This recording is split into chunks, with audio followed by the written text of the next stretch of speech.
Hello, welcome to Jennifer's Magical Book Club. Today I'm going to continue reading the novel Paperboy. I'm going to continue from page 56. So I'm gonna start. On that second Friday night of collections, the envelope was close-pinned on the screen door at 12:19 Vinton like it was supposed to be. Through the screen, I could tell that TV Boy was in his usual place in front of the television without the sound on. I took the envelope and counted the change. I marked the collection book and pinned the empty envelope back on the screen door. TV Boy was watching on one of those stupid game shows where they ask questions that you would only know the answers to if you read encyclopedias all the time. You sure wouldn't catch me near a show like that, because if I was lucky enough to know the answer, I wouldn't be able to get it out before the buzzer sounded. Buzzers and timers and watches made me nervous. I was riding a bike for collecting because I wanted to get to Mr. Spiral's house early in case he had extra time to talk to me about the piece of the dollar bill he had given me. I pedaled up to his excuse me. I paddled up to his porch and pushed the kickstand down and went to ring the doorbell. Before I could get to the door, it opened, and there was Mr. Sparrow with a book in his hand and a smile like he was glad to see me. His glasses were so far down on his nose that they didn't hook behind his ears. "Good evening, news messenger. Is that fastball of yours giving the heater from Van Meter a run for his money yet?" I knew he was talking about Bob Feller of the Cleveland Indians, and I could have said a plain yes, and that would have been the end, but I tried to have a conversation with Mr. Sparrow. Sorry, my favorite. I started over so I could substitute the word player for the pitcher. Even though both words were P words, the L changed the way I made the first sound, and that was all I needed sometimes to get started. My favorite player is Rin. I promised myself not to pass out this time. I was careful to take a breath before trying to say Duran again. Just because Rin Duran was my favorite baseball pitcher didn't mean I could say his name. Mr. Sparrow was still smiling and looking straight at me. No luck. This sound stuck tight in my throat like a tennis ball in a chain link fence. There wasn't any way to substitute a word. If I say your player's full name, do you think we might be able to say it in unison? I nodded.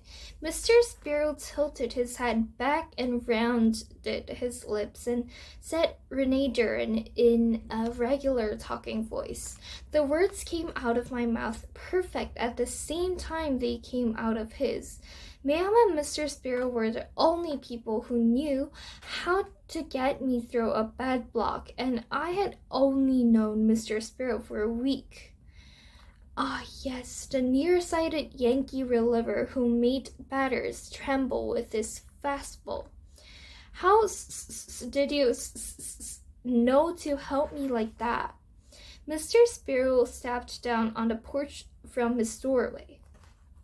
Speech pathology is certainly not my field or expertise, but it is an interesting subject that I've read a tad about of late. My guess is that you are also in control of your speech when you sing. Is that correct? I nodded. I'm glad you can share your song, young messenger. The proverbial bucket has not been constructed that would carry my pitiful attempts. Mr. Sparrow put his hands in his pocket and brought out a handful of coins. He began counting out the 95 cents. I could feel words lining up in my head, but it surprised me when they started to come out on their own without me doing a lot of planning and switching words ahead of time. Would you have time to sit on the swing? Certainly, I always have time for a messenger of the news and this porch swinging, whether, if ever, I felt it. Mr. Sparrow went to the swing and sat on the side nearest the house. I sat down beside him and we started to swing, easy. I had another talking trick that worked almost the same as tossing a pencil in the air or saying the words at the same time somebody else did. Talking was easier for me in a swing if I got the timing right and pushed off at the same time I started to say a word.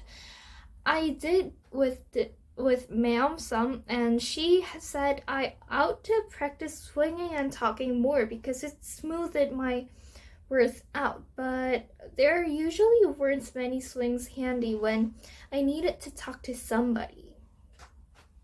Mr. Sparrow waited on me to start the conversation. How did you know what happened to me last time, and why did you talk to me about it? The sentence was double the length I usually tried to get out, but the words came easier on the swing. Mr. Sparrow studied my question. It occurred to me during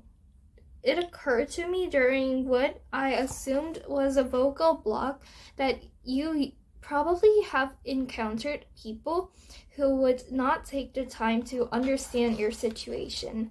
They would pretend to ignore it, and that only leads to more confusion for the speaker and the listener. I liked the way Mr. Sparrow didn't beat out around the bush, answering the question without any extra words and talking to me like I was a grown-up. He could have just said lucky guess, but Mr. Sparrow seemed like a guy who respected a kid enough not to lie or give a short answer. I wanted to make certain you knew that your verbal blocks were of no bother to me. I'm interested more in content rather than how well one might vocalize it. Most grown-ups, and especially my relatives and friends of my parents, treated me about as well as could be expected without them knowing exactly what I was going through when I tried to talk. Some people tried to finish sentences for me and mostly would get them wrong. Some people just smiled a fake smile and waited on me to get my words out while they were looking around the room. Some got confused and just wandered off as quickly as they could. I knew that people didn't mean anything by it. If the way I talked was confusing for me, it was bound to be confusing listening to me. But not one time had a grown-up except for Ma'am and my speech teacher talked to me about my stuttering. It's like I walked into a room with an Oregon grinder's monkey sitting on my head and everyone pretending the monkey wasn't there. I barely knew Mr. Sparrow's, but we were on his first porch having a talk about my stuttering. I assume you are in the hands of a capable speech pathologist. I nodded. Do you think it's helping? Are you doing all that this person ask for you? Most of the time. For what I can understand, motor speech therapy is based on the Aristotelian logic, and non-fluent speech is a product of improperly learned motor skills and has nothing to do with verbal bugaboos. Usually, I could make out the meaning of what somebody said, even if I didn't understand all the words, but Mr. Sparrow could tell he had lost me. Putting it simply, listen to your speech teacher, practice what is taught, and you will find your voice. It may not be the voice of your choosing, but you will do well by it. That was the first time anybody had ever told me that I had a fighting chance. Even my teacher, the day I first met her, I asked how long it would take for her to teach me to talk like a regular kid, and she said just to do my exercises and not worry about the future. How could I not worry about my future if it was going to be stuttering all time in it? I wanted to hear more from Mr. Sparrow. His answers made me feel better no matter what my question was. What can most kids talk without trouble and not me? It was a simple question I had wanted to ask someone for as long as I could remember, someone who tells me the truth. I did ask Ma'am one time, but she said it was just God's plan. That didn't make any sense to me, because a God who would play dirty tricks on a kid like that didn't know very much about being a god. Mr. Sparrow changed his smile. He had different smiles for different parts of conversation. I will play Socrates and ask you a question. Why can't everyone in the 6th grade throw a ball as hard and as straight as you can? Okay, so I'm going to continue next time from page 62. So it's the end of today's Paperboy. Thank you for listening. Bye. Have a nice day.